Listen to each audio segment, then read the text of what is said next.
Legend Davis Rankin. And right now we're talking about NATO. Our guest is Robert Clarke, a public relations specialist. He's got a background on political issues, having worked for Governor Gary Johnson, Governor William Weld, and many, many, many other campaigns. Very vetted guy. And he's got an article he's got an opinion piece in the DC Journal saying that NATO needs to step up. And this has been a point of contention between me and Davey, because I'm like, listen, if the threat from Russia is so great that the U.S. needs to be pumping money into it, and Europe's not, arguably they need to step up a little bit. So I agree with that. So Robert, what's your case here? Hey folks, thanks for having me on. Great to chat with you and your listeners. I think there's a big problem in the alliance today. At the end of the day, Europe is not at peace. Russia's invaded Ukraine. This has been going on for a couple of years. And the reality is the United States has been carrying a lot of the weight for our European friends. And at the end of the day, there are other problems going on in the world. Middle East is a tinderbox. There's a lot of risk of us being pulled into a conflict there. A lot of our defense officials have been concerned about the possibility of war with China around Taiwan. And if either of those situations expands, or God forbid, both of them, our European friends are going to find themselves in a situation where we don't have the resources to really help them much more. And if they do not find themselves preparing properly and really building up their defense industrial base, investing in their militaries and preparing for their own situations, they might find themselves in a situation where they're left hanging out to dry.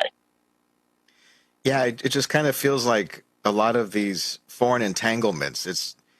Have you seen the movie Rounders with Matt Damon? And he's up against John Malkovich. His character is Red KGB, and they're playing a poker. They're playing Texas Hold'em, and Matt Damon's like, I just got to lean on him now, right? Like he's already made the commitment. I just got to lean on him. And that's what it feels like. It feels like, well, they're just leaning on us so that we keep investing this money into these conflicts. And in the long game, it's kind of weakening us.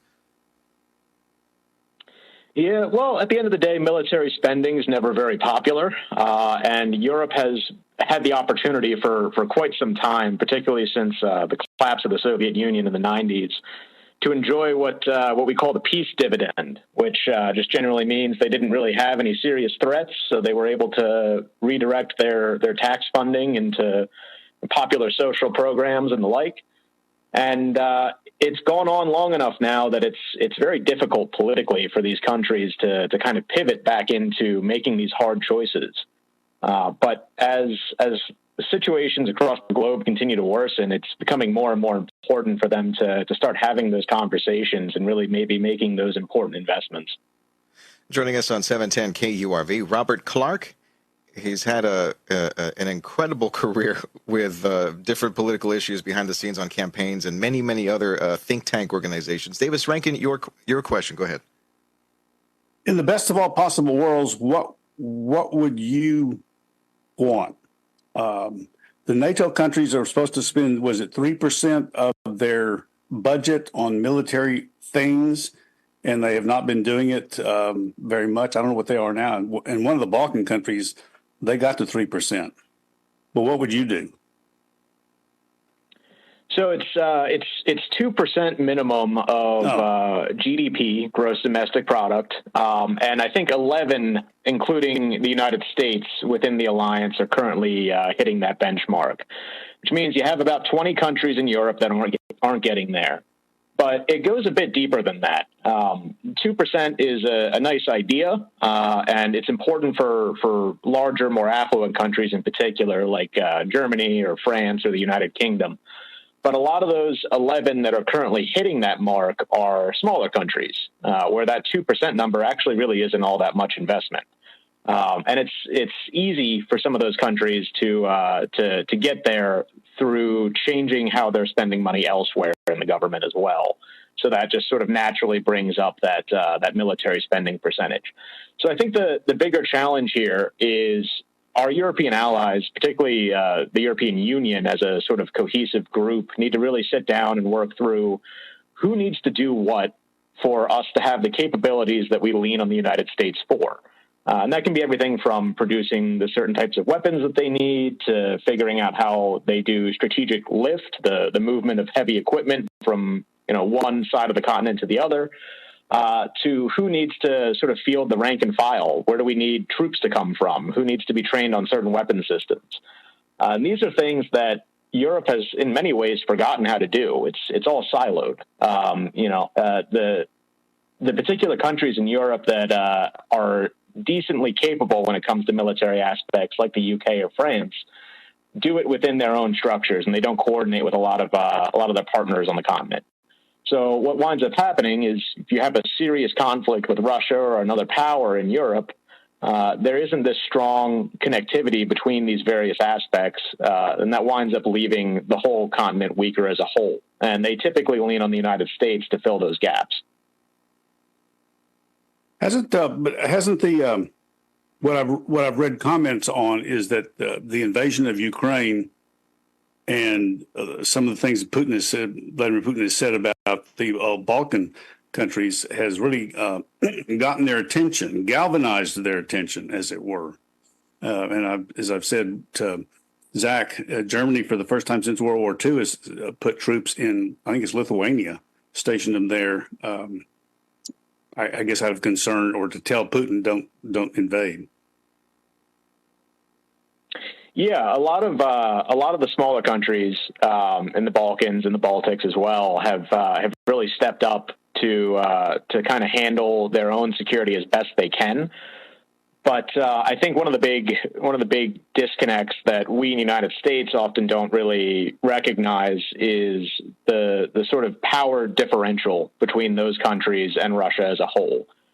Ukraine is a great example. I mean, they're one of the largest, I believe it is the largest continental country that is wholly located within Europe.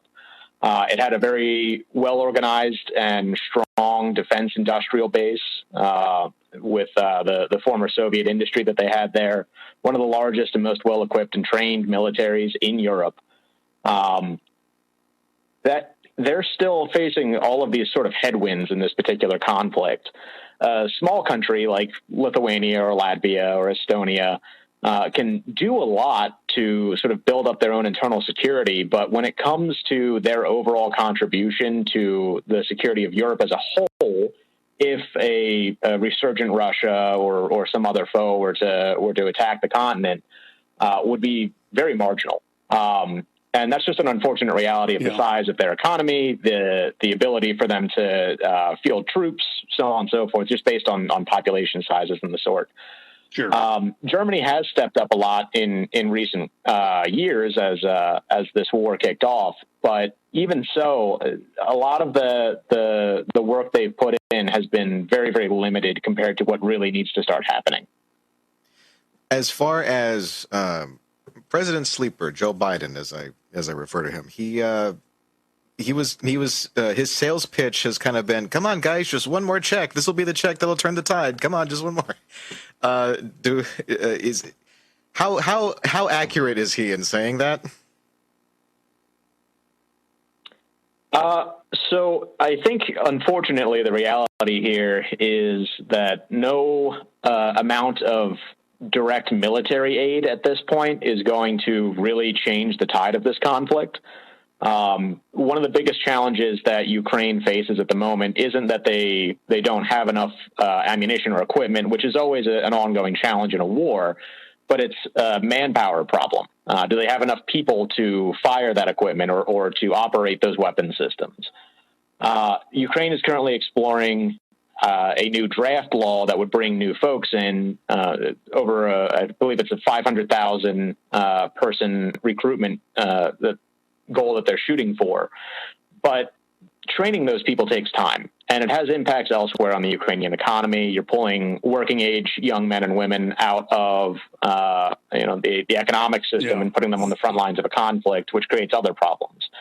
So the real question here, when it comes to the Ukraine conflict, just taking a step back from NATO itself, is should Ukraine pursue some way to explore an end to this conflict, whether that's a negotiated settlement that we might not like, or do they need to go all in and make these very significant sacrifices? Or, if we're of the mind in the West here that Ukraine is an existential crisis and we can't allow any semblance of a Russian victory, you've seen maybe in the news recently comments from French President Emmanuel Macron about not ruling out NATO troops fighting in Ukraine. That's a very dangerous prospect, of course. That opens this war into effectively a world war, a massive global conflict.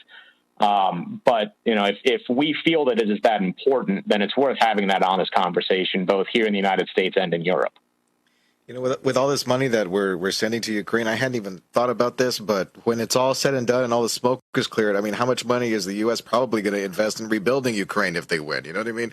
But that's another conversation for another day. Thanks a lot, Robert. Appreciate it. That's Robert Clarke. Thank you. Check out his article at dcjournal.com. NATO needs to step up. You're listening to News Talk 710